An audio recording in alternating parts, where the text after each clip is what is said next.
ଢେଙ୍କାନାଳରେ ଶ୍ରୀ ଜଗନ୍ନାଥ ଦର୍ଶନ ଯୋଜନାର ଶୁଭାରମ୍ଭ।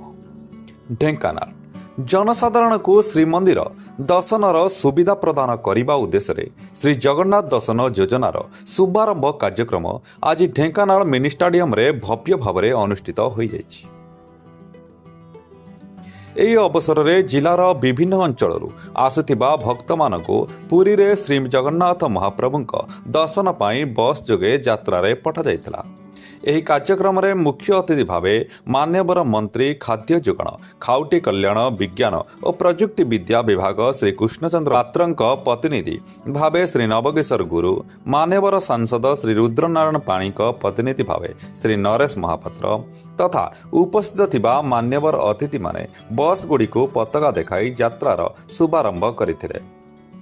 ସେମାନେ ଏହି ଯୋଜନା ମାଧ୍ୟମରେ ସାଧାରଣ ଲୋକମାନେ ସହଜରେ ଶ୍ରୀମନ୍ଦିର ଦର୍ଶନ କରିପାରୁଥିବାରୁ ସନ୍ତୋଷ ପ୍ରକାଶ କରିଥିଲେ ଓ ଏହାକୁ ଏକ ସାର୍ଥକ ପଦକ୍ଷେପ ବୋଲି କହିଥିଲେ।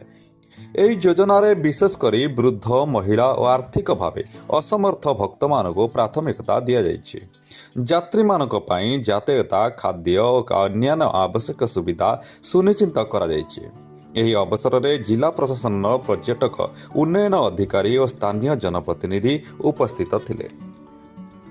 ଢେଙ୍କାନାଳରୁ ଶୁଭମ ପାଣିଙ୍କ ରିପୋର୍ଟ, RM ନ୍ୟୁଜ୍ 8।